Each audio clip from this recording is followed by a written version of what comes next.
Or probably the interpreter has a kind of double eyeglasses and he read it wrong. Yeah, because sometimes people write it by hand and sometimes, you can see it in wrong light. And if you study in college, sometimes the teacher make a test, like he whispered into your ear one word and then tell you to whisper to the next and the next to the next. And when it turned to the 15 or 50, it changed. Changed the whole thing, the whole meaning, the whole word. Is that not so? Do you have that test? Yeah, then you know what I mean. So now, 2,000 years ago, you know what it means.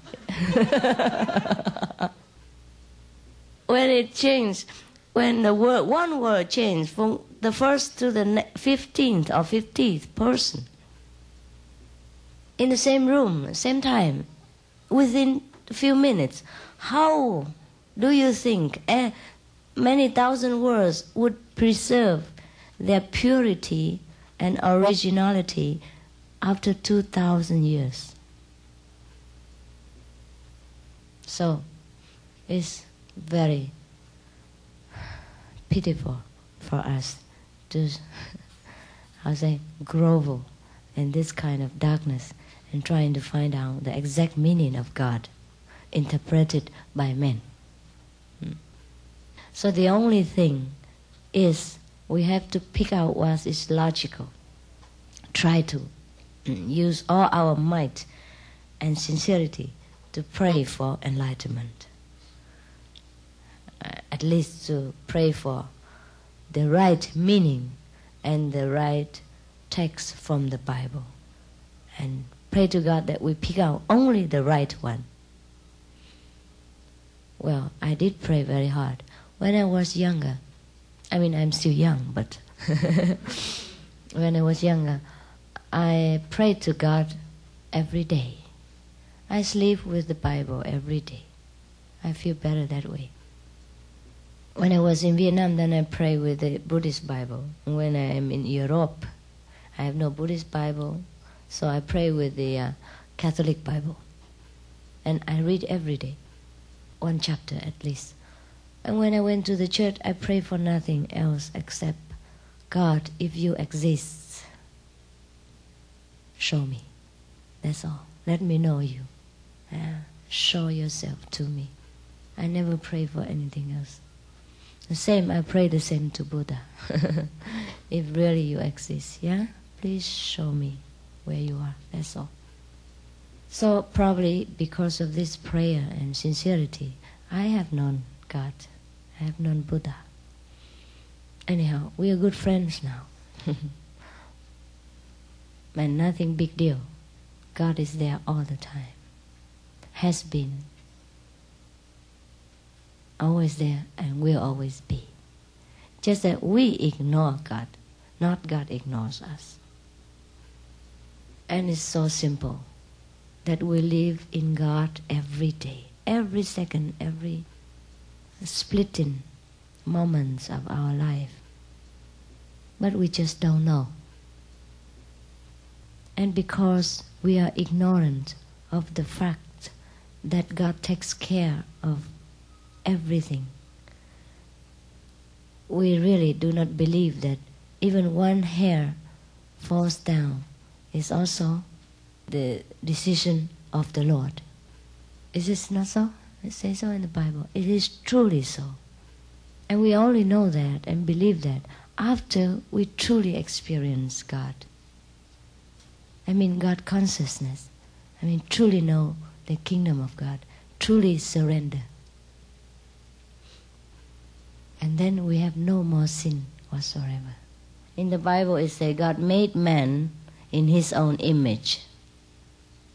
That means at least we are very similar to God.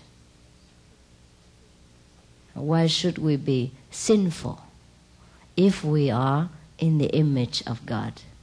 When somebody is made in the image of someone, is that very much alike? Is that not so? Is that not so the meaning of English? Yeah?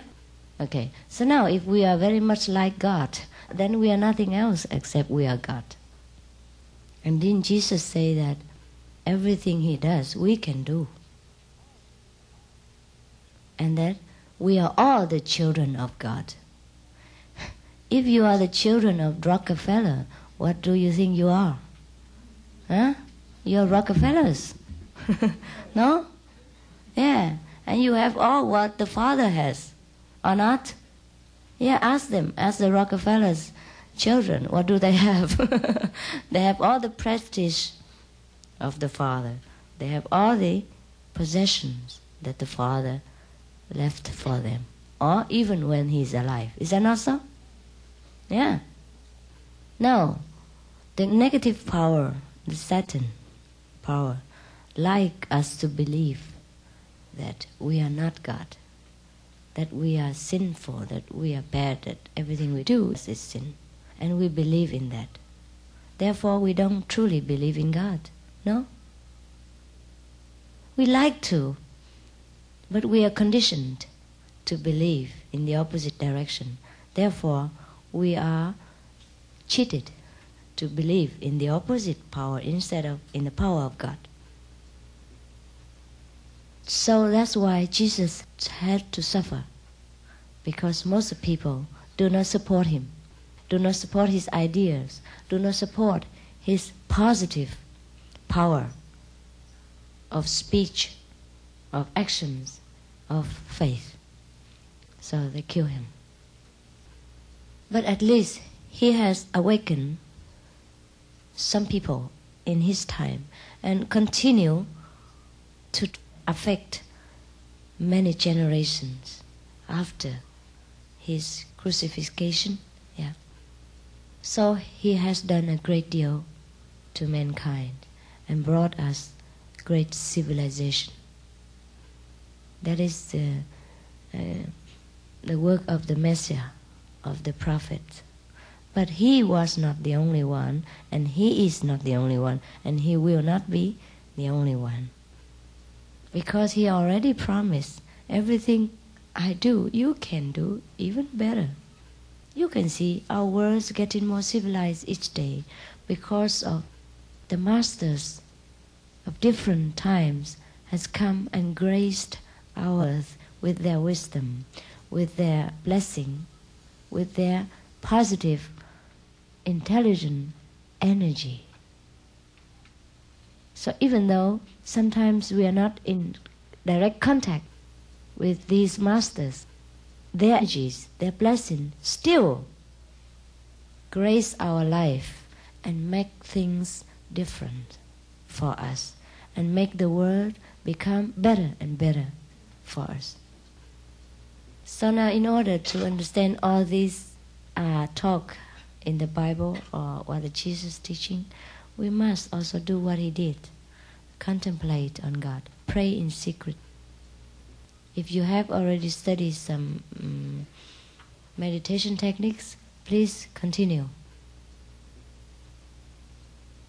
At least it will help you to find some portion of the kingdom of God.